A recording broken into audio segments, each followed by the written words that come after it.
estos países se encuentran colegas, docentes y amigos de Costa Rica, Nicaragua, Venezuela y Colombia. Gracias a todos por estar en la mañana de hoy con nosotros. Invitamos en este momento al doctor Anthony Rivera, vicerrector del recinto de Carolina de la Universidad Ana G. Méndez, para que nos ofrezca un saludo.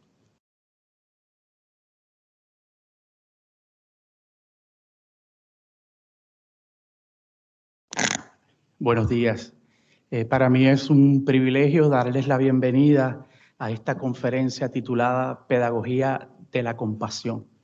Un tema extremadamente pertinente porque tiene que ver mucho con la empatía y cómo tratamos a nuestros estudiantes en momentos de dificultad, que quizás esté contextualizado con el impacto de la pandemia, pero que yo argumentaría que en el caso de Puerto Rico tenemos que llevarlo al 2017 con el paso de los huracanes, especialmente María. Le damos en especial la bienvenida al doctor Enrique Margueri Bertoglia, quien es el orador principal de este tema y quien ha colaborado con el recinto durante muchísimos años. Asimismo, extendemos la bienvenida a las personas que se encuentran aquí en el anfiteatro y a todos los colegas que nos acompañan de manera virtual a través de Teams, compañeros de la universidad en los Estados Unidos, pero también colegas de Guatemala, Costa Rica, Nicaragua y Colombia. Para nosotros verdaderamente es un privilegio poder tener esta oportunidad de intercambiar ideas, impresiones con colegas de todos estos lugares. Así que muchísimas gracias por estar aquí, gracias a los colaboradores del proyecto HSI STEM que durante tantos años han estado aportando a la institución, pero sobre todo al desarrollo de las competencias de nuestros estudiantes. Así que buenos días. Muchas gracias, doctor Rivera. Nuestro interés en el tema de pedagogía de la compasión surge como consecuencia de los eventos generados que de una forma u otra han alterado la vida, tanto a nivel personal como profesional, ha alterado nuestras vidas, ¿verdad? En el caso de Puerto Rico, como mencionó el doctor Rivera, el huracán María en el 2017, los temblores en el 2019 y el COVID que aún está presente, ¿verdad?, en todo el mundo. Quiero en este momento solicitarle a la doctora Nilda Medina, profesora del programa de psicología de la Universidad Ana G. Méndez aquí en Carolina, investigadora educativa, que nos ofrezca una introducción del tema pedagogía de la compasión en el contexto que se ha dado dentro del proyecto HSI STEM aquí en el recinto de Carolina de la Universidad Ana G. Méndez.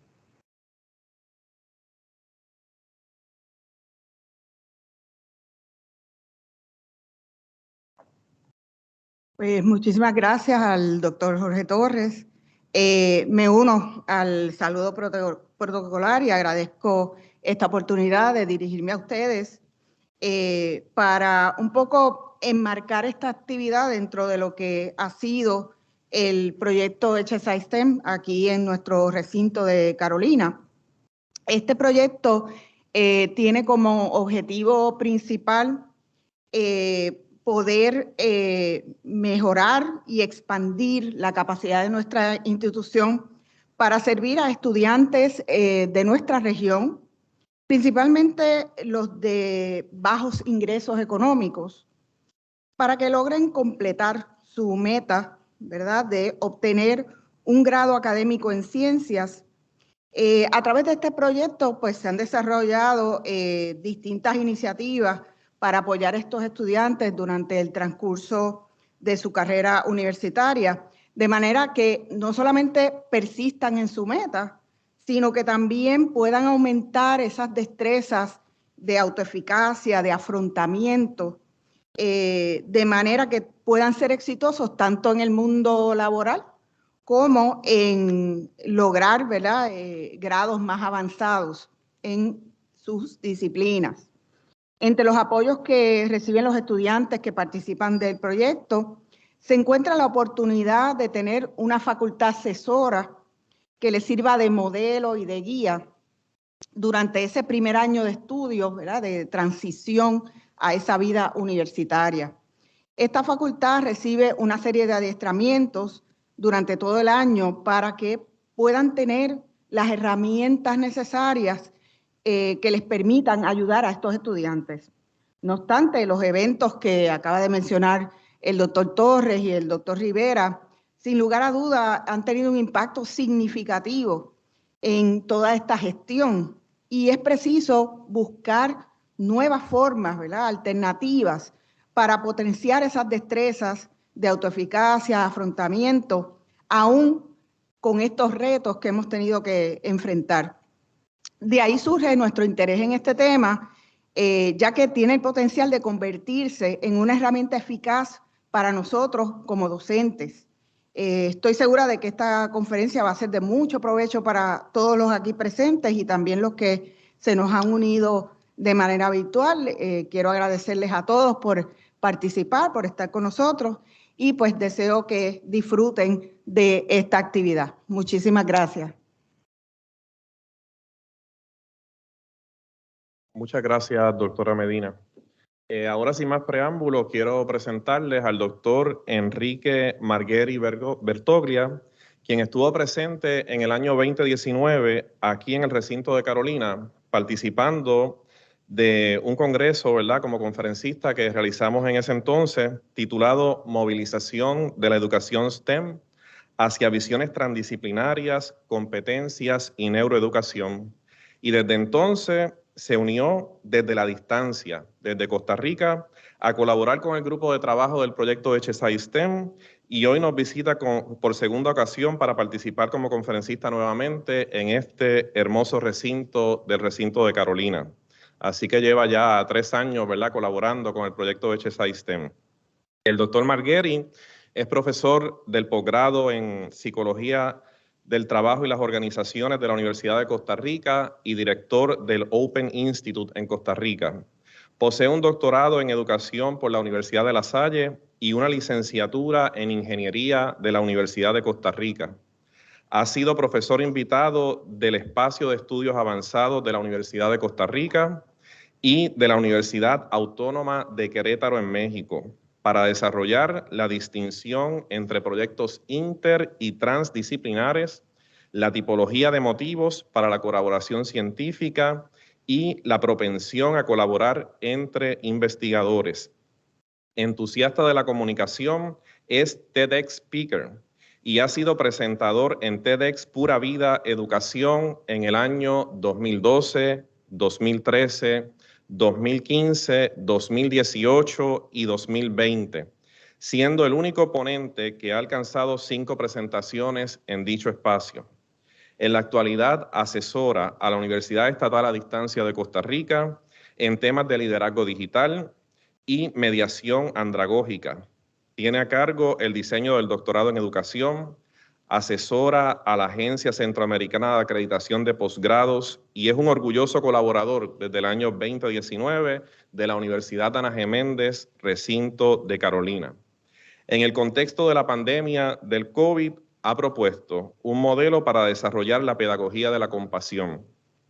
Fuera de la academia, es consultor en diversas firmas multinacionales, donde desarrolla centros de evaluación de competencias y modelos de aprendizaje intencionado, detección de posiciones críticas y evaluación del potencial humano. Es autor de varios libros, entre los que se encuentran Herramientas de Coaching y Efectividad Personal, El viaje, una fábula sobre el aprendizaje, los logros y los desafíos, y Complejidad, Transdisciplinariedad y Competencias. También ha participado en 2 libros productos del proyecto HSI STEM del recinto de Carolina.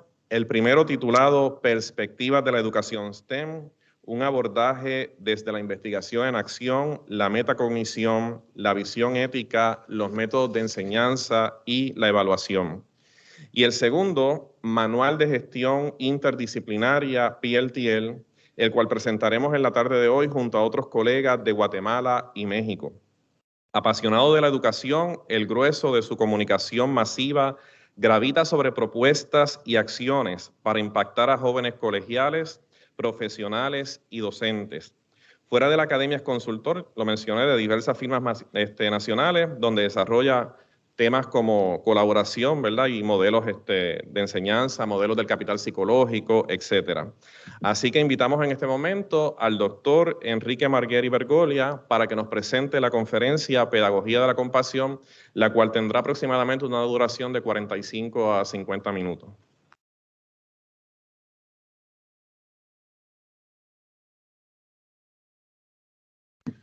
Muchísimas gracias y muy buenos días a este espacio híbrido, presencial y virtual.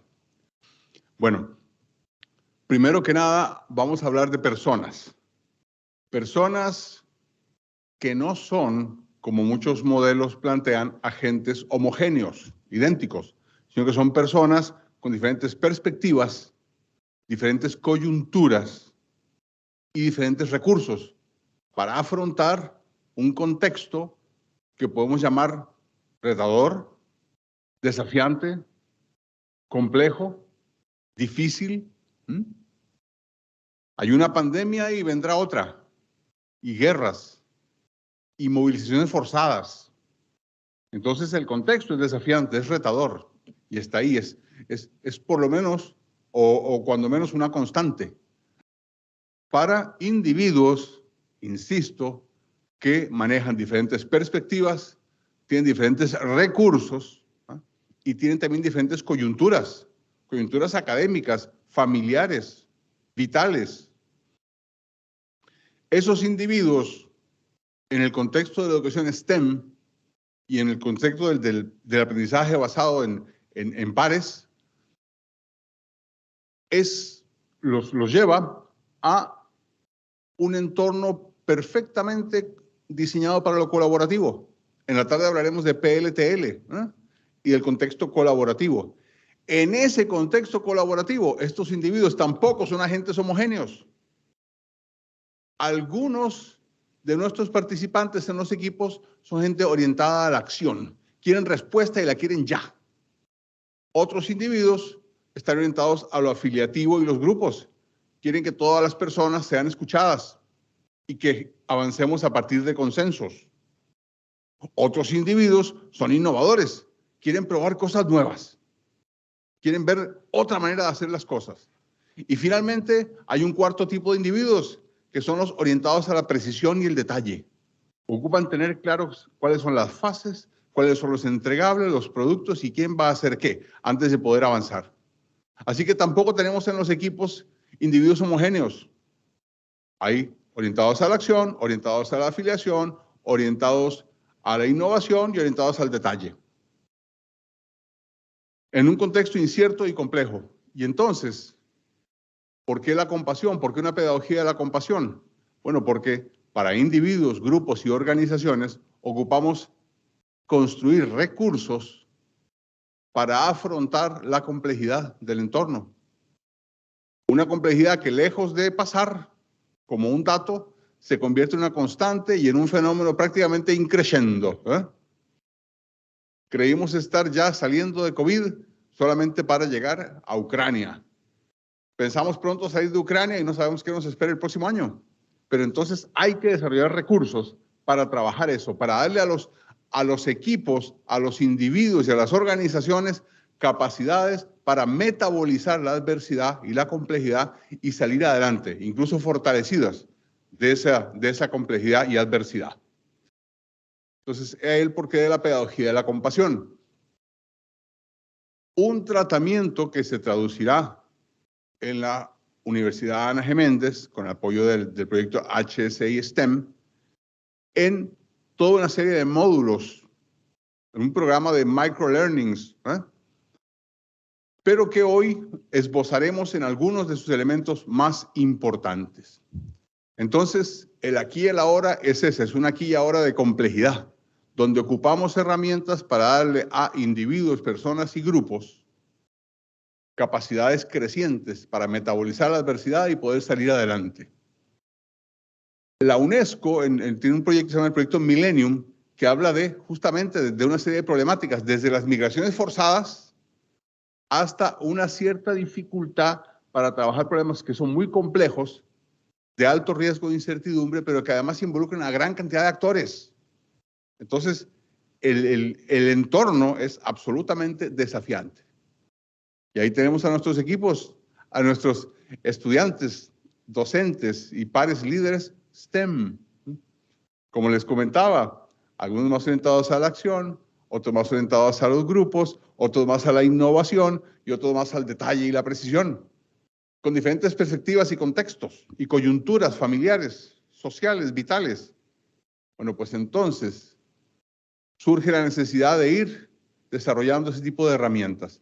En lo inmediato, en el pasado muy reciente, el COVID configuró un fenómeno que se dio por llamar incertidumbre de caja, ¿eh?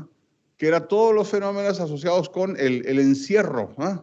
Y toda la afectación que producía ese encierro, ese confinamiento, ¿verdad? A la larga, decían quienes estaban trabajando la compasión, cuando más ocupábamos a nuestros pares, más distanciados socialmente debíamos estar de ellos. Casi que es una paradoja, ¿verdad? Cuanto más cerca había que estar, más lejos estábamos. Y entonces, ese confinamiento, esa necesidad de adaptación continua, también lleva a una fatiga por adaptación, ¿eh? Y también lleva a este fenómeno que recientemente hemos llamado se ha configurado como la boxed uncertainty o incertidumbre de caja. Bueno, en ese contexto y sabiendo que el COVID es solamente un fenómeno más de toda una serie de eventos que configuran un entorno complejo y retador, desafiante, en ese contexto comenzamos a plantear, bueno, acciones urgentes. Y surgieron tres acciones absolutamente urgentes. La primera, evitar lo que se llama la positividad tóxica. Nadie está en contra de ser positivos y debemos ser positivos. Uno debe fijarse metas y plantearse estrategias y ver cómo las va a alcanzar y automotivarse y motivar a otros en el equipo para alcanzarlas. Pero la positividad tóxica se configura cuando el ser positivo se convierte en un mandato. No me traigas aquí tu tristeza, no me contamines al equipo con tus problemas, háblame solo de lo positivo. No quiero problemas, solo soluciones, solo lo bueno, sonríe, tú puedes, tú puedes, tú puedes. Y al final eso configura un cerco de silencio, porque si no puedo es culpa mía. Y si no puedo es porque empieza mi voz interior, la crítica, empieza su cháchara, ¿eh? Es porque soy un inútil. Y entonces al final acabamos silenciados y ese silencio, por otro lado, nos pasa factura. Entonces era una primera acción urgente, ¿verdad? Evitar la positividad tóxica, esa positividad que, llevada al extremo, silencia cualquier otra emoción, cualquier discurso que tenga que ver con la segunda acción urgente. Dar un espacio a la tristeza, a la ansiedad y la frustración. O sea, comenzar a plantearnos que si uno no está bien, que si uno no se siente bien, pues debería tener libertad para decirlo. Y ojalá tener a alguien que te escuche, porque es una manera ideal de lograr un proceso al que se conoce como etiquetado de afectos. Etiquetado de afectos, cuando yo hablo de mis problemas, cuando mis emociones y sentimientos los traduzco en palabras, eso tiene un impacto fundamental en la regulación de mis emociones. Entonces, poder hablar con otras personas de nuestros problemas nos ayuda a tomar distancia de ellos, verlos desde otro lugar y regulamos mucho mejor lo que nos puede estar ocurriendo. Por supuesto, esta presentación estará disponible para todas y todos ustedes, ¿eh? Entonces, bueno, ese dar espacio nos lleva a una tercera acción urgente, que era justamente practicar la compasión. Pero claro, es un tema aquí en buena medida instrumental, ¿verdad? Porque surge la pregunta, ¿y qué es la compasión? Como también, ¿qué no es la compasión? Bueno, primero que nada, una herramienta sumamente necesaria para fortalecer los procesos de los que les acabo de hablar, ¿verdad? Fortalecer la resiliencia, la capacidad de afrontamiento de individuos, grupos y organizaciones, ¿verdad? ¿Por qué? Porque ese tipo de trabajos demanda muchísimo trabajo colaborativo, trabajo sistémico y de apoyo mutuo. Ocupamos a la red, nuestra red de vínculos, como una herramienta fundamental para salir adelante. Y ahí es donde la compasión comienza a jugar un papel fundamental. Entonces, ahora sí, de una manera más instrumental y precisa, la compasión. Bueno, pues una respuesta individual, grupal y organizacional, como la que nos convoca hoy, por ejemplo. Tenemos en la UAGM con el programa que se está desarrollando en esta universidad un trabajo pionero a nivel global en términos de la pedagogía de la compasión. Es un trabajo pionero a nivel global. Y Belis, aquí presente, no dejará mentir, ¿verdad? Es quien ha estado trabajando estos módulos de microlearnings en este trabajo pionero que la HSI STEM en la Universidad UAGM está desarrollando. ¿Habrá 100 universidades en el mundo que están haciendo esto? No. ¿Habrá 50, 20? No. 10. Lo dudo. Hay una en Holanda, una en Finlandia, una en la India, una en Puerto Rico haciendo esto. Bueno, pues entonces es un esfuerzo tanto individual como colectivo, como organizacional, ¿verdad? Que implica, bueno, emociones situadas, implica cogniciones y algo muy importante. Tomen nota de esto porque implica acción. Técnicamente hablando, la compasión o la experiencia de la compasión implica 4 fases traslapadas, interconectadas. La primera de ellas es, hay que darse cuenta del sufrimiento individual, grupal y organizacional. Hay un darse cuenta.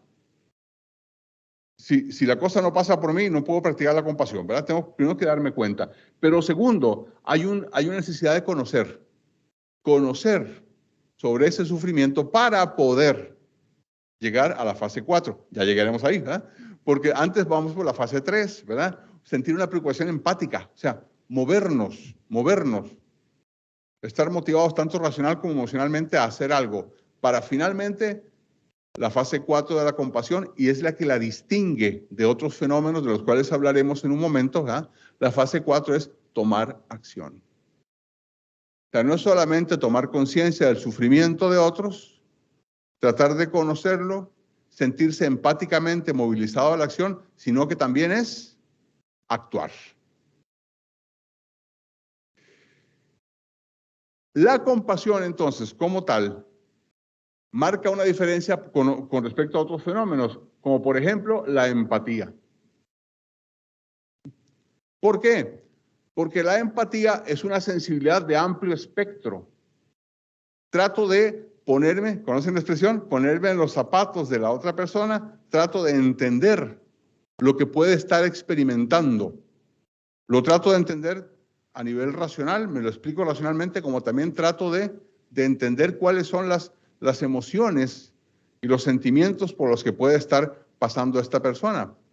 Pero la empatía es una visión de amplio espectro. Trato de entender integralmente todo lo que puede estar pasando a la otra persona. Eso es la diferencia de la compasión. La compasión es una experiencia más bien de espectro focalizado. ¿Focalizado en qué? En el sufrimiento. Y más que solamente enfocado en conocer, aprender y apreciar el sufrimiento de otros, enfocado en la acción. O sea, actúo a partir de ahí. Por otro lado, la compasión es totalmente distinta de la lástima. En el caso de la lástima, bueno, pues sentimos una mezcla, ¿no?, de tristeza y de ternura hacia alguien a quien consideramos jerárquicamente inferior. Uno no lo va a decir abiertamente, pero uno dice, qué lástima lo que ocurre con esta persona, y mira hacia abajo. Quisiera ayudarla. Bueno, la lástima es totalmente diferente de la compasión, que se da entre iguales. No hay una diferencia jerárquica, no hay un mirar hacia abajo, sino es mirar hacia nuestros pares. Focalizar en conocer, en aprender de su sufrimiento y, por supuesto, actuar para tratar de aliviarlo. No es un fenómeno absolutamente natural, ni se da en todas las culturas, ni sentimos compasión por todo el mundo.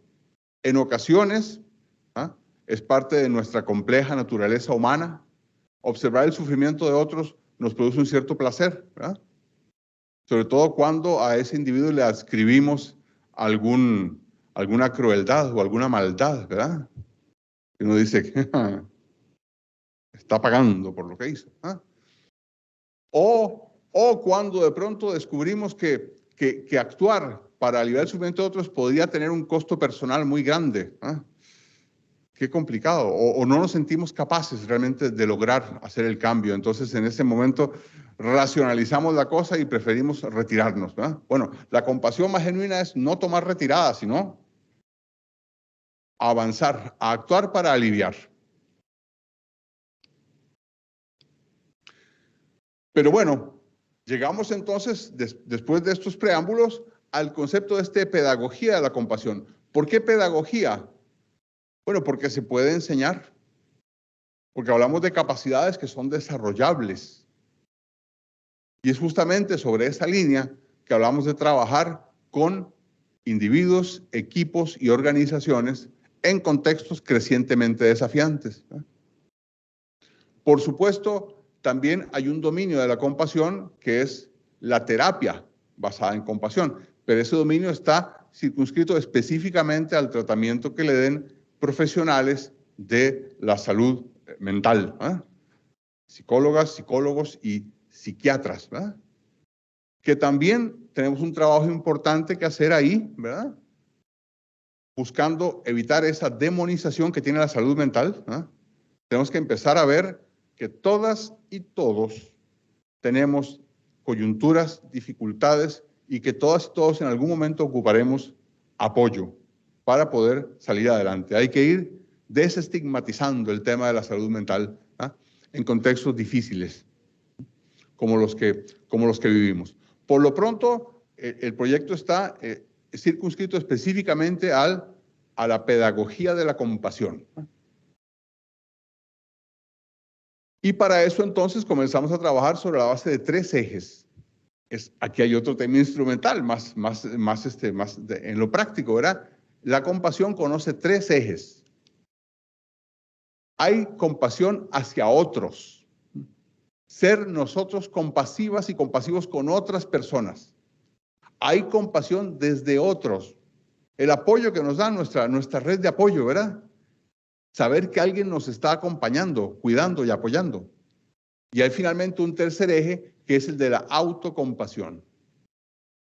Esa conversación que tenemos con nosotras y nosotros mismos, ¿no? Esa voz interior que escuchamos, pues, todo el día. En este momento lo están escuchando posiblemente, ¿verdad? Diciéndoles, uy, esto está muy aburrido, o, uy, esto está muy interesante, uy, me llamó la atención aquel punto, o, despierta, despierta, apunta, que no se te pase eso. Ahí está esa voz interior trabajando para y con nosotros. A veces también trabaja contra nosotros, que es un tema muy importante en compasión. Así que bueno, la compasión hacia otros, hacia esa red vincular, ¿verdad? A pesar de que estamos apoyando a otros, hay una enorme cantidad de estudios, muchos de ellos de Weng y otros de Matos, grandes especialistas en el tema, que hablan de una paradoja, ¿verdad? Cuanto más apoyamos a otros, más eso impacta en nuestro propio bienestar. El apoyar a otros individuos, ¿verdad? También hay una compasión desde otras personas. Y está bien documentado, digamos, el que la compasión desde otros es un factor protector, ¿no? Saber que tenemos una red de apoyos, saber que hay alguien que está ahí para escucharte. En ocasiones ni siquiera queremos que nos diga qué hacer. Solamente queremos ser escuchados. Trabajar el tema del, ¿recuerdan? El etiquetado de afectos, ¿no? El poder traducir nuestras emociones y sentimientos en palabras es ya un gran paso para poder regularlos. Ese es un segundo eje. Finalmente, un tercer eje, perdón, y que no se nos olvide, ¿verdad? Este segundo eje no es gratuito ni es automático, ¿verdad? A veces nos cuesta recibir apoyo de otras personas, ¿eh? A veces nos gusta más tomar ese perfil de heroico y valiente, de yo no ocupo ayuda, ¿eh? Aprieto los dientes y veré qué hago en solitario. Bueno, no es el momento de hacer esto, ¿verdad? No es el momento. Es el momento de estar ahí para apoyar a otros y saber que hay otros que están ahí para apoyarnos a nosotros también, ¿eh? Y finalmente, bueno, pues el tercer eje es el eje de la compasión hacia nosotros y nosotras, ¿eh? La autocompasión. Aquí hay un tema muy interesante, lo señala una de las especialistas más connotadas en este tema, una psicóloga llamada Kristin Neff. Kristin Neff hace un hallazgo bien interesante que tiene que ver con el hecho de que en temas de nuestra autocompasión, en tema del diálogo que tenemos con nosotras y nosotros mismos, a veces podemos ser más cáusticos, más ácidos y más criticones con uno mismo que lo que uno sería con su peor enemigo. ¿Eh? Todo el tiempo nos pasa. Venía por el viaducto, venía a la reunión, tomé la salida que no era. Y una voz dentro de mí inmediatamente comienza a decirme qué pip eres. ¿Cómo es posible que seas tan pip? No voy a repetir aquí, pero ustedes han escuchado esa voz, ¿verdad?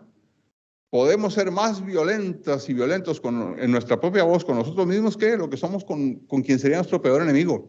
Bueno, ahí está. Ese es el tercer eje de la compasión.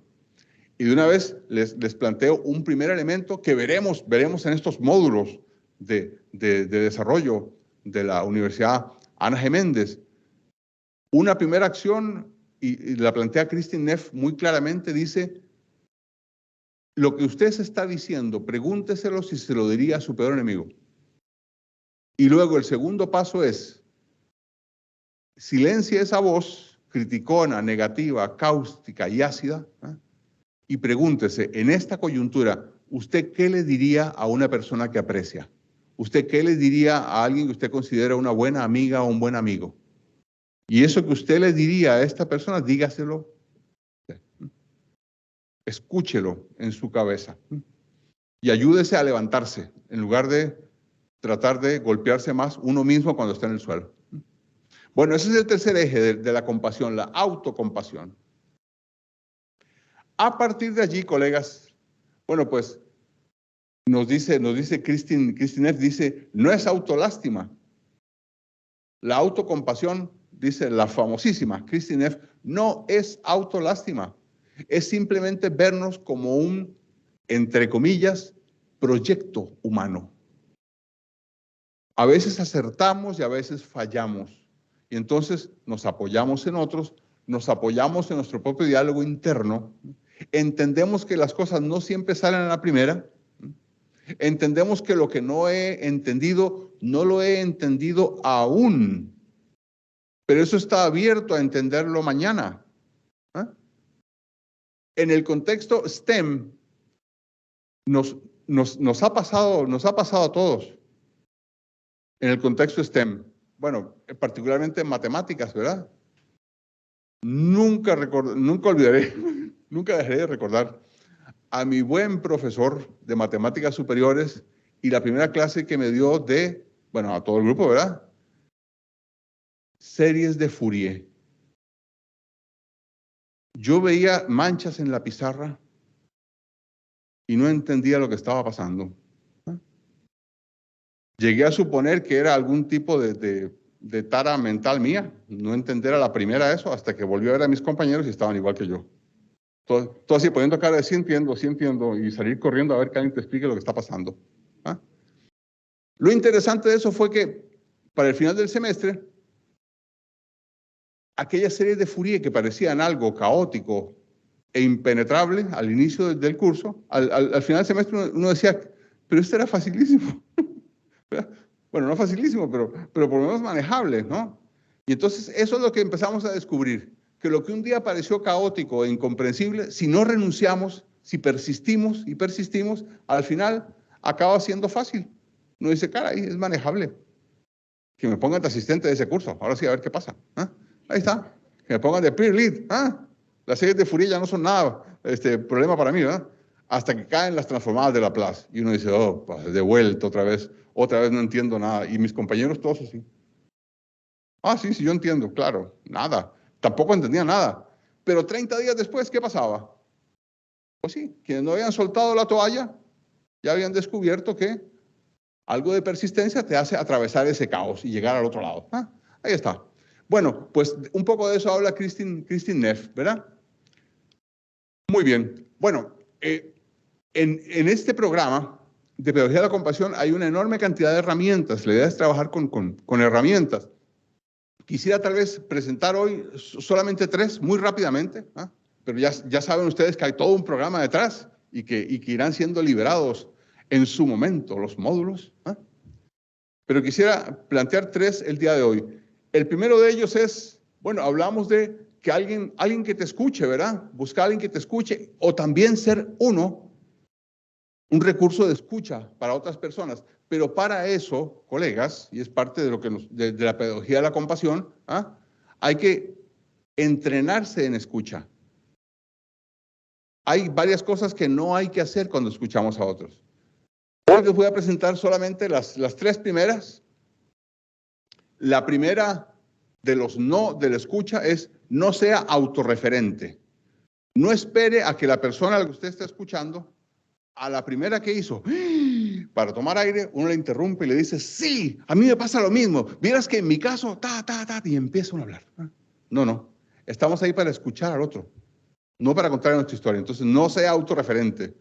Quisiera contarte y decirte que a mí me pasa igual, que a mí me ocurre lo mismo, quisiera contarte mi historia, pero no es el momento.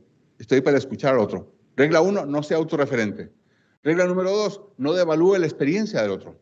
Después de que alguien te contó por lo que está pasando, uno le dice, no, pero eso no es nada. La gente que está bajo los puentes, esa sí realmente sí está sufriendo. No. La experiencia que vive este individuo merece ser escuchada y está pidiéndonos que lo escuchemos. Entonces no vamos a devaluarla diciéndole que hay gente mucho peor. Siempre hay gente que está mucho peor y mucho mejor que uno. Pero ese no es el punto. El punto es estar ahí para escuchar lo que la otra persona nos está diciendo. Y el tercer punto, muy importante, muy importante, es nuestra intención básica en pedagogía de la compasión debe ser apoyar a la otra persona para que tome conciencia, desarrolle y trabaje con sus propios recursos para salir adelante. Entonces no se trata de decirle, déjalo, yo me encargo. Sino, más bien, se trata de decirle, a ver, aquí y ahora, entiendo que enfrentas una serie de dificultades. ¿Cuál sería la más urgente de todas? Y aquí y ahora, de esta más urgente de todas, y sabiendo que hay mucho que hacer, pero ¿cuál sería la primera acción que podrías tomar? A ver, ¿te puedo ayudar? Tal vez. Pero siempre hablando desde la perspectiva de cuál es la acción que vas a tomar aquí y ahora. Movilizar los recursos del otro a la acción es fundamental. No asumir deberes. Bueno, así como estas, verán ustedes en los módulos en el futuro cercano, pues otros no, ¿verdad? Tal vez muy importante, no cortar con la situación. Si te voy a escuchar, no puede ser que a los 3 minutos me están llamando y te digo, sí, mira, eso ya lo he visto yo, tienes que hacer esto y esto. Bueno, nos vemos luego y salgo corriendo. No. O sea, si abrir el espacio, abrir el espacio. No moralizar, no sermonear, ¿verdad? No decir a la persona, pero ¿a usted qué le pasa? ¿Por qué se pone así? Todo el equipo depende de usted y están sin saber que usted, ¿cómo es posible? No. Estoy ahí para escuchar.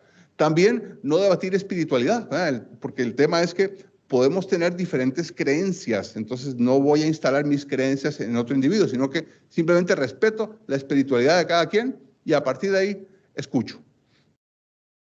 Muy bien. Bueno, a partir de ahí surgen también una serie de herramientas psicoeducativas que docentes, peer leads pueden aplicar, los mismos estudiantes entre pares pueden aplicar ciertas herramientas psicoeducativas, siempre y cuando teniendo presente que hay lo que se conoce como un protocolo PARE. Protocolo PARE es que ante una serie de señales, como por ejemplo cuando un par, un compañero, manifiesta la intención de autolesionarse o de lesionar a otros, manifiesta estar escuchando mensajes de alguien que no está ahí, manifiesta que te cuenta que, bueno, que ha empezado a automedicarse o que dejó cierta medicación psiquiátrica, por ejemplo, porque se siente bien de todas maneras. Cuando recibimos este tipo de señales, es el momento de trazar una línea en la arena, es el famoso protocolo PARE, y decir, no, aquí lo que hace falta es acompañamiento o atención, referencia urgente a personal especializado en psicología, en psiquiatría, en salud mental en general, ¿verdad? Entonces, acompañamos al individuo, vemos con quién está rodeado, de quién está rodeado, cuál es la situación, acompañamos, pero rápidamente derivamos a la atención profesional del caso, ¿verdad? Entonces, cuando eso ocurre, hay que estar listos para aplicar el protocolo PARE, ¿verdad? Incluso ocurre en contextos donde nos ha pasado a nivel organizacional con jefaturas que nos dicen, esta jefatura dice, sí, pero es que yo soy psicóloga. Y ahí hay que recordarle, hay un encuadre. En el contexto en el que usted está, usted es la jefa de esta persona. Usted no puede mezclar el dominio jerárquico, usted es un cuadro de mando, con iniciar un proceso de terapia, ¿no? Porque cuando llegue a la evaluación de desempeño, ¿qué va a hacer? Esa información, ¿usted puede o no usarla? Me dice, por supuesto que no, entonces separe las aguas. Entonces, es muy importante el protocolo PARE, saber hacer esa distinción es fundamental. Si no se da esta situación, entonces, pues comenzamos a ver ya dentro del programa, pues algunas acciones que podemos ir tomando, ¿verdad? Por ejemplo, cuando estamos conversando con un colega, pues el normalizar el asunto, el entender, ¿verdad? Que en situaciones difíciles, en tiempos complicados, pues es esperable que nos sintamos agobiados. Eso es esperable. Y también podemos, dentro de este contexto de herramientas, pues apoyarlo, ¿eh? Apoyar es un poco trabajar sobre esto, ¿verdad? Sobre con qué recursos cuentas. Entiendo que hay toda una serie de temas que manejar, pero de toda esa serie de temas, ¿cuál sería el más importante aquí y ahora? Y aquí y ahora, ¿cuál sería el primer paso que podrías ir dando? Entonces vamos trabajando en esa línea, ¿verdad? Como una primera herramienta. Hay una segunda familia de herramientas, también discutida en los manuales, ¿verdad? Que se llaman de trabajo en el pensamiento. Dependiendo de diferentes atascos que pueden tener nuestros pares, estudiantes o colegas, hay diferentes guiones que podemos trabajar. Por ejemplo, cuando una persona se manifiesta totalmente incapaz de manejar X situación. La escuela no directiva, la escuela de la orientación no directiva, la escuela alemana, formula hace ya muchísimos años, ¿verdad? Una herramienta que se llamó el autodistanciamiento, que es cuando alguien te dice que no sabe cómo superar algo o qué hacer en X situación, se le pide que piense en un buen amigo, en un colega que esté pasando por la misma situación y se le dice, usted a esta persona, ¿qué le recomendaría? Y resulta que en ese atasco en el que yo para mí no encuentro salida, cuando me dicen, tu mejor amigo pasa por lo mismo, ¿qué le recomendarías? Ahí uno le dice, mira, yo le diría que hiciera esto y aquello. Bueno, entonces ahí está. Ahí está su plan de acción también, ¿verdad? Entonces, trabajo en el pensamiento es parte, si no me equivoco, del módulo 4, bien explorado ahí, ¿verdad? Por supuesto, puse algunas ideas y Belis es quien hizo la mediación del caso y quedaron espléndidamente desarrolladas. Un tercer elemento que es interesante es lo que plantea otra psicóloga norteamericana llamada Carol Dweck, que habla de mentalidades de crecimiento, de cómo la persistencia hace que podamos ir más allá. A diferencia de lo que se llama mentalidades fijas, que es un conjunto de creencias que dicen que para lo que uno no sirve nunca va a servir. Y si yo no entendí matemáticas, las series de Fourier en la primera clase, es porque en mi cabeza no me da y punto. Mejor media vuelta y me voy. Mentalidad fija, ¿no? Mentalidad de crecimiento es persiste, trabájalo y ya lo vas a ir logrando, ¿no? Es interesante que el trabajo de Carol Dweck se alía mucho con el trabajo de Kristin Neff y la autocompasión, ¿verdad? De cómo de pronto, cuando yo empiezo a tratarme como un mejor amigo, comienzo también a manejar narrativas que tienen que ver con cómo voy a superar los obstáculos. Y eso también puede ayudar a mis compañeras, a mis pares, a desarrollarlo también. Como también si soy docente, puedo hacerlo con mis estudiantes, ¿eh? O peer lead, ¿verdad? Como veremos un poquito en la tarde, ¿verdad? Entonces es bien importante cómo estas dos escuelas se han ido uniendo, ¿eh? y combinando para nuestro provecho, ¿eh? Por supuesto, esto es una clase muy corta, pero quería dejarlos con una de las herramientas de la mentalidad de crecimiento, que es el uso de la partícula aún. ¿Ah? No es lo mismo decir, yo no entiendo la serie de Fourier, punto. O sea, eso quiere decir, no entiendo y nunca la voy a entender, tema cerrado, que decir, yo no entiendo la serie de Fourier, aún. Es totalmente distinto y lo cambia todo. La segunda frase propia de la mentalidad de crecimiento lo que me está diciendo es, este es un obstáculo aquí y ahora, pero estoy en camino de solventarlo y de superarlo, ¿eh? Así como esta hay otras guías para la acción que son interesantes, explorarlas, ¿eh? en el día a día, ¿eh? ¿Eh? No las vamos a explicar esas guías, aún, ¿eh? Y eso lo cambia todo, ya vendrán, ¿eh? Ya vendrán. Por supuesto, el tema de la autocompasión nos lleva mucho a ese sensacional Lev Vygotsky, ¿verdad? Y su diálogo interior, esa voz que tenemos dentro de nosotros mismos que construye un diálogo que en última instancia construye nuestra identidad, ¿verdad? Somos los que conversamos dentro de nuestra cabeza, colegas, ¿verdad? Iniciamos con algunos grupos en Pedagogía de la Compasión, un poco para ir tomando conciencia de la voz interior, un ejercicio llamado ejercicio del helicóptero. También está en este programa, ¿verdad? Que es tomar una situación que interesante que estemos viviendo y tratar de verla desde 4 perspectivas. La primera, la del self, yo. Yo, ¿cómo veo esa situación? Puedo subvocalizar, puedo hablar conmigo mismo, ahí está mi voz interior, ¿verdad? Yo pienso que está pasando esto y esto. La segunda perspectiva, los otros, las otras personas, ¿cómo ven esta misma situación la persona que está del otro lado del conflicto, o de la dificultad, o del problema? ¿Cómo ven otras personas? ¿Qué pueden estar pensando? ¿Qué representa para ellas y ellos la situación? Entonces comienzo a pensar en función de qué puede estar pensando la otra persona. La tercera perspectiva, la del forastero. Alguien que esté totalmente fuera de esto, que no esté involucrado para nada, que no tenga nada que ver, que no tenga nada que ganar ni que perder con esto. ¿Cómo vería esa persona esa misma situación? Y empezamos a ver que pues, la narrativa cambia. Y finalmente, una que es bien complicada, por lo menos a mí me resulta bastante complicada, es la de la mente sabia. Una mente sabia.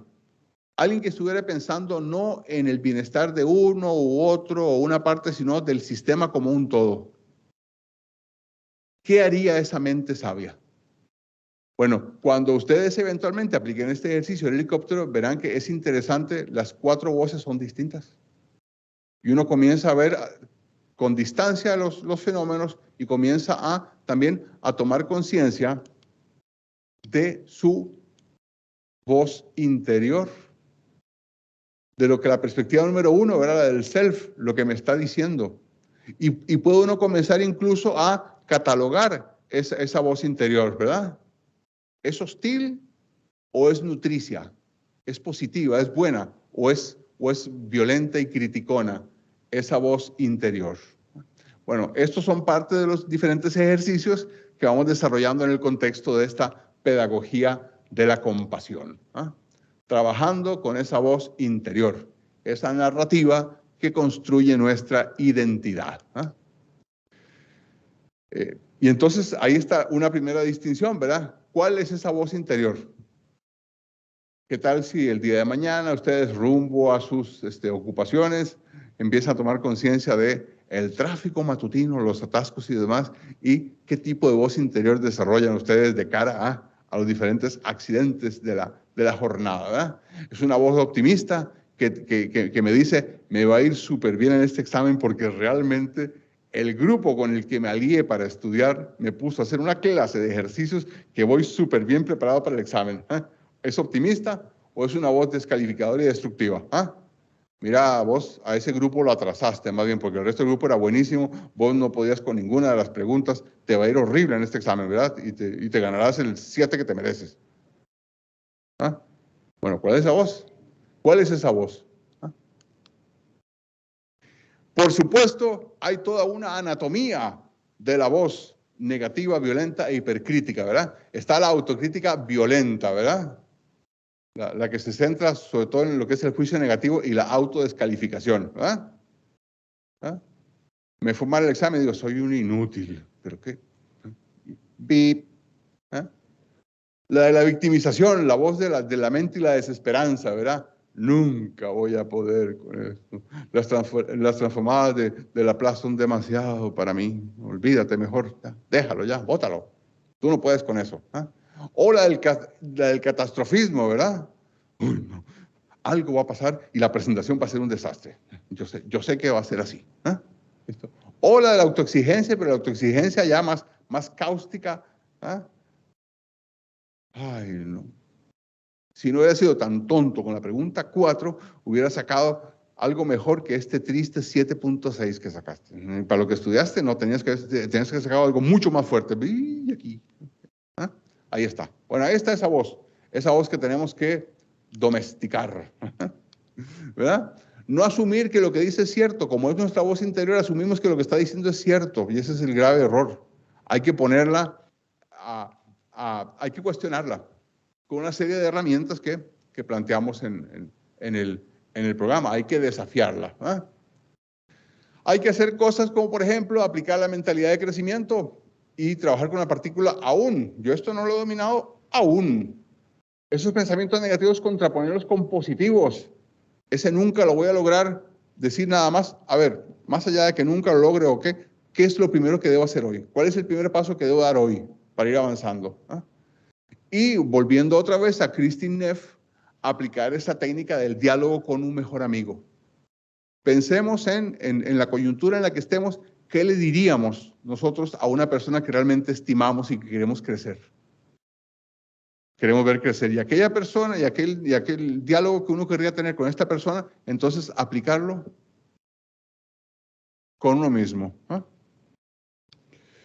Muy bien. Bueno, en este corto espacio vamos llegando ya al final de la sesión y entonces me parece que es importante que para el cierre de esta sesión pensemos, no sé si la próxima semana sea una semana apropiada porque es Semana Santa, pero bueno, como en Semana Santa hay toda una serie de encuentros y demás, bien podría hacerlo, ¿verdad? Para aplicar lo que se llama aprendizaje intencionado. Aprendizaje intencionado es sencillamente que dejo de ver el aula universitaria y mi horario de clases como el espacio de aprendizaje y comienzo a ver el mundo allá afuera como mi espacio de aprendizaje. Entonces, en el mundo allá afuera, la próxima semana,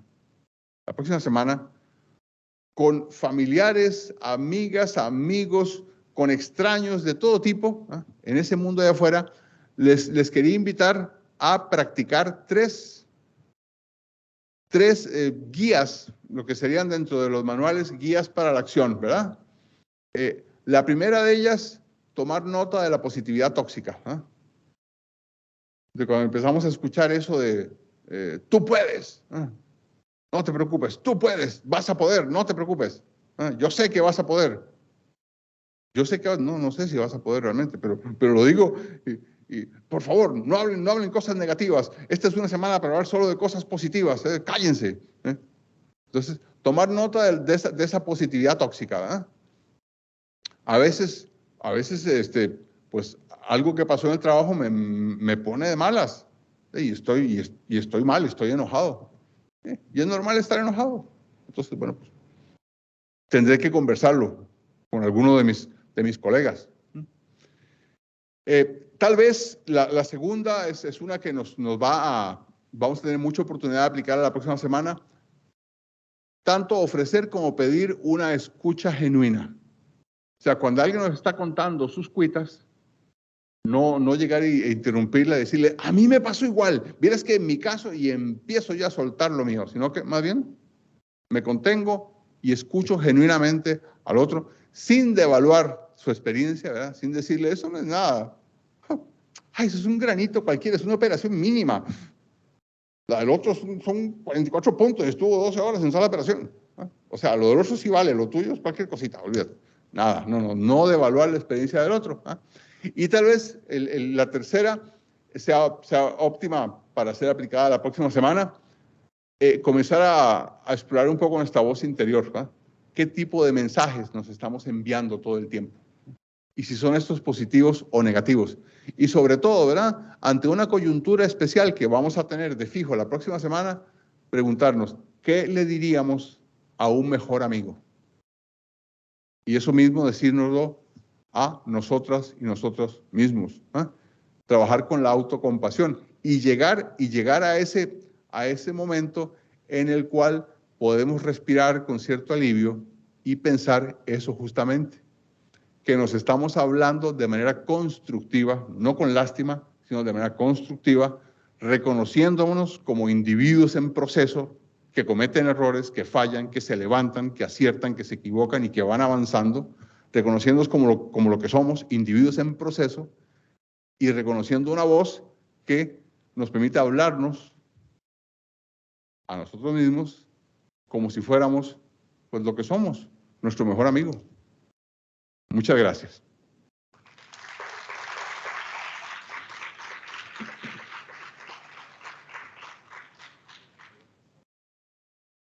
Gracias, doctor Margueri. En este momento abrimos el espacio para preguntas que tengan las personas aquí presentes. Los que están de forma remota, hay un Q&A en el chat que también pueden hacer sus preguntas y con mucho gusto pues atenderemos algunas de ellas.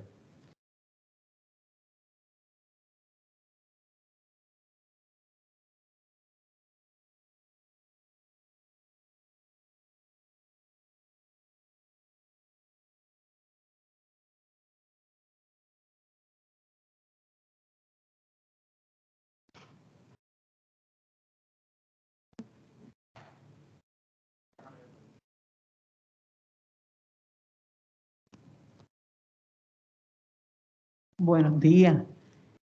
Ahorita informaron que usted estudió o que colabora en el área de mediación andragógica. La andragogía, la educación para adultos, la jeragogía para adultos mayores y la pedagogía para niños. ¿Cómo usted entonces articula o propone en una sociedad más que está en la Universidad de Costa Rica, que es quien establece esa Carta de Derechos para los adultos mayores, que es preámbulo para muchos países? ¿Cómo usted articula la pedagogía de la compasión con la andragogía de la compasión en la educación superior? El término pedagogía, ¿verdad? Pedagogos, apoyar a infantes. Digamos que el término se arrastra desde los inicios de las primeras revoluciones educativas, desde Prusia, ¿verdad? Cuando los prusianos dicen, tenemos que llevar a todas las y los estudiantes a ponernos en filas y ponernos a escuchar a un profesor, todos bien calladitos y bien quietecitos para que aprendan a ser ciudadanos útiles a la República. Pero normalmente el concepto de andragogía nos habla más de un individuo autónomo, de un individuo que trae sus coyunturas, trae sus retos, quiere aprender cosas que le son útiles en el momento existencial en el que está, y que de alguna manera se siente como responsable de su propio aprendizaje. Entonces, en ese sentido, digamos, una pedagogía de la compasión, pues asume muy bien las guías, digamos, fundamentales de una andragogía, ¿verdad? O sea, reconocemos individuos autónomos en su propio proceso de formación, que buscan en la pedagogía de la compasión desarrollarse con herramientas que les permiten pues, ser más productivos, enfrentar mejor las coyunturas del día a día y trabajar colaborativamente con otros de una manera mucho más fluida, ¿verdad? Entonces, digamos que el término pedagogía se utiliza por facilidad de términos, por ser un término tradicional, ¿verdad? Pero en realidad es perfectamente asimilable como una andragogía o una gerontología, ¿verdad? Es igualmente asimilable. Es más, lo que se ha visto con las escuelas más modernas es que esa pedagogía moderna, ¿verdad? Con niñas y niños, se acerca mucho a los principios de la andragogía, ¿verdad? Los andragogos dicen, caray, un individuo autónomo, un individuo que documenta sus aprendizajes, un individuo que los autorregula, un individuo que trae sus propias coyunturas a la clase y quiere escuchar respuestas sobre ellas, ¿verdad? Y de pronto estamos en Reggio Emilia, en Italia, ¿verdad? Con el sistema de esos kinder que tienen en Italia, donde chicas y chicos documentan sus aprendizajes y los comparten con sus maestros en ateliers y demás. Y de pronto uno ve que esa pedagogía es una andragogía, si se quiere, ¿verdad?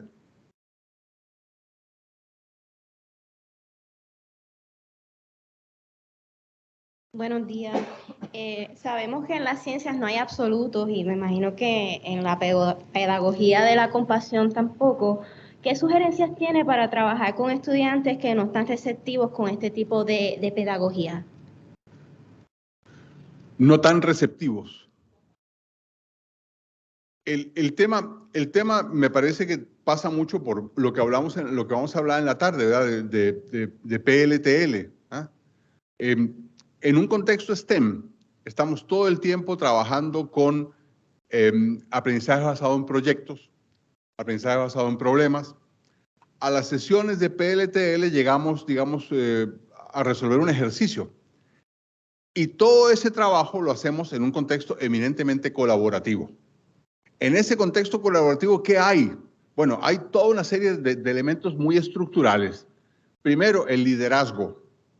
Un liderazgo más rotativo. De pronto, algún colega tiene una buena idea de cómo resolver el proyecto y ese colega está liderando ahí. Es un par de nuestros, pero tiene una buena idea, la está explicando y está dirigiendo al grupo en esa línea. Entonces, un liderazgo más rotativo. Un monitoreo mutuo. Todas y todos estamos viendo en qué están los demás, ¿verdad? Para ver si alguien ocupa ayuda. Porque hay otro elemento ahí involucrado, ¿verdad? Que es el apoyo que recibimos y que nos damos entre todas y todos. Entonces, de pronto, el monitoreo mutuo, el estar apoyando y ser apoyados, el liderazgo que es más rotativo, el tema de lo adaptativo, pero no adaptativo a nivel de individuo, sino adaptativo como equipo, ¿verdad? Que de pronto cambian las condiciones del proyecto y tenemos que desarrollar cosas nuevas y hacerlo rápido. Todos esos elementos muy estructurales de la colaboración, ¿verdad? Impactan luego en un elemento más actitudinal, que es la actitud hacia lo colaborativo, ¿verdad? De qué tan valioso creo yo que es colaborar con otros, o no, ¿verdad? Es más un tema más de actitudes. Pero de pronto estamos trabajando todos esos elementos colaborativos con un equipo de PLTL y no resulta nada difícil a partir de ahí ir introduciendo elementos de pedagogía de la compasión. El primero de ellos, la escucha entrenada. Entonces, queremos entender este problema, por favor, dejemos que nuestro compañero exponga su visión de las cosas. Entonces empezamos a entrenar la escucha. El entrenamiento de la escucha, el comenzar desde la actitud, ¿verdad? A ver como algo valioso, el apoyar a otros, el de pronto reconocer en las retrospectivas de los equipos, la gente que dice, yo es que no sabía cómo entrarle a esto y mis colegas que me ayudaron, ahora no solamente me ayudaron a resolver el problema, me ayudaron a entender la importancia de ser apoyado por otros. Entonces, en el trabajo colaborativo es donde tenemos todo un espacio para ir introduciendo estos elementos de la pedagogía de la compasión. A veces hemos visto que el término puede ser difícil, ¿verdad? Pedagogía de la compasión, ¿qué es eso? Pero cuando empezamos a ver en un equipo PLTL los comportamientos y prácticas de apoyo mutuo, ¿ah? La escucha entrenada, ¿ah? El construir entre todos una solución, el apoyarnos. Comenzamos a ver que las prácticas empiezan a estar ahí. ¿Ah? El no hemos podido dar con este proyecto o con la respuesta aún, ¿ah? Entonces ir implementando una mentalidad más de crecimiento, comienza a verse que sin llamarlo pedagogía de la compasión, empezamos a introducir toda una serie de elementos que son parte de todo esto que estamos hablando hoy, ¿verdad? Entonces eso digamos que se introduce más como la práctica, es más como, mejor no uso el ejemplo porque puede ser complicado, pero tenía un colega sumamente resistente a ese tipo de prácticas. No hicimos ningún tipo de intervención, simplemente él en el trabajo del día a día fue, perdón por la mala palabra, pero fue domesticado por el grupo, en el sentido de que comenzó, al ser parte del equipo, a asimilar sus prácticas, ¿verdad? Y eso fue cambiando su actitud hacia el trabajo colaborativo y al final no hubo que convencerlo de nada. Fue la misma corriente, la acción del día a día del grupo la que fue cambiando la actitud del individuo. Sí, de manera virtual tenemos a Lilibet Coto Pérez con una pregunta. Le cedemos el espacio. Gracias por el espacio y saludos a todos. Yo soy estudiante de maestría del programa de enfermería de una universidad en Puerto Rico, ¿verdad? Adyacente a la Ana Geméndez, ¿verdad? Del recinto de ciencias médicas. Y quiero saber cómo integrar estos procesos dentro del currículo. Esa es la primera pregunta. Y la segunda, cómo acceder a estos módulos, ¿verdad? Reconociendo que no estoy dentro de la Universidad de Ana Geméndez, que quizás no tengo un acceso directo, pero si hay alguna manera de acceder a estos módulos y un poco beneficiarme del contenido. Una parte de la respuesta la dará la de nuestros colegas del HSI STEM, del grupo. Mire, me parece que una cosa bien interesante ha sido que hemos tenido que adaptarnos a los tiempos. En otro momento hubiésemos creado un seminario arificado, un seminario al que asisten todos los estudiantes de la carrera, ¿eh? Pero, y eso es posible en algunas universidades, en otras me parece que funciona muy bien, por ejemplo, lo que está intentando la Universidad UAGM con microlearnings, ¿eh? Microlearnings, pequeñas, un ecosistema de contenidos en pequeñas entregas, ¿eh? que las personas pueden a través de sus celulares acceder. Son pequeñas clases de 15 minutos, ¿eh? Son varias clases que permiten ir desarrollando ejercicios e ir haciendo aprendizaje a través del modelo de microaprendizajes. Me parece que es una buena estrategia para arrancar con esto. Y tenemos también a nuestra directora que tiene otro elemento más que aportarnos. Permiso. Agradezco. Sí, muchas gracias, Lilibet, por esa pregunta. De primera intención, pues sí, van a estar disponibles para, ¿verdad?, los profesores y asociados de la Universidad de Ana Geméndez, pero en vías de que pueda estar entonces, ¿verdad?, disponible para el público en general. Así que ya la apunté y vamos a hacerlo viable para que entonces otras personas tengan acceso a estos módulos. Muchas gracias. De manera virtual también tenemos a Arelis Villanueva Cabeza con un comentario y ella indica: los profesores son el enlace con los servicios de ayuda de la institución, en este caso con calidad de vida. Es una iniciativa sumamente necesaria para que nuestros estudiantes reciban el apoyo emocional que estén necesitando. Bien. Quisiera ampliar un poco ese tema, ¿verdad? Por lo siguiente, en más de una experiencia cuando se trabaja el tema de la metacognición, o sea, el desarrollar recursos para autorregular el aprendizaje, para saber qué me gusta, hacia dónde voy, qué me cuesta más, qué se me facilita, qué resultado obtuve, etcétera, etcétera. Comenzamos rápidamente a ver que esa metacognición, para ser aplicada correctamente por nuestros estudiantes, también debe ser parte del trabajo del docente. O sea, el docente también tiene un trabajo metacognitivo que hacer, ¿verdad? ¿Cómo voy? ¿Cómo voy preparando la clase? ¿Qué me gusta más? ¿Qué me gusta menos? ¿Qué se me da? Entonces, estas tareas son tareas muy, muy sistémicas, en el sentido de que debemos contar con la participación de estudiantes, de pares líderes, de docentes, ¿verdad? Y los temas de salud mental, de resiliencia, de desarrollo de capacidades de afrontamiento, pues sí, deben estar en buena medida focalizados en los estudiantes de la universidad, pero no solamente en ellos, sino que son temas que son más sistémicos, son temas que deben trabajar todos los colectivos de una universidad, ¿no?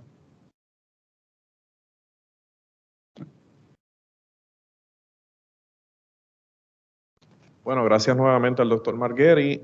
Como ya hemos comentado, se están desarrollando unos módulos, ¿verdad?, digitales que los está haciendo la señora Ibeliz Reyes de la Oficina de Informática y Telecomunicaciones. El contenido de esos módulos fue desarrollado por el doctor Margueri y para el personal de la Universidad Ana G. Méndez. En algún momento el semestre que viene, pues estarán, ¿verdad?, en la plataforma de recursos humanos generalmente, igual que cogen otros talleres y se certifican, pues lo podrán hacer en este tema. Y para el público, ¿verdad?, y las personas que no son de Ana G. Méndez, pues nos mantendremos en contacto, tenemos sus direcciones electrónicas y les dejaremos saber la forma en que lo vamos a tener viable para ustedes. Así que llegamos al final de la primera actividad del día de hoy. Agradecemos a las personas que han hecho posible, ¿verdad?, la actividad en esta mañana, al equipo de informática, ¿verdad?, gracias siempre por su excelente trabajo, y sobre todo en especial al equipo que dirige la doctora Loida Méndez, a Sara, Cristina, Braulio, Ginette, Nilda y Carmen, por siempre estar disponibles y hacer que las actividades queden de excelencia, ¿verdad?, para el proyecto HSI STEM y la División de Ciencias y Tecnología de la universidad. Así que gracias a todos los que nos han acompañado de forma presencial y de forma remota en la mañana de hoy. Y les invitamos, ¿verdad?, a que nos acompañen a las 1:30 de la tarde en la presentación del libro Gestión Interdisciplinaria de la Estrategia PLTL, Peer Led Team Learning,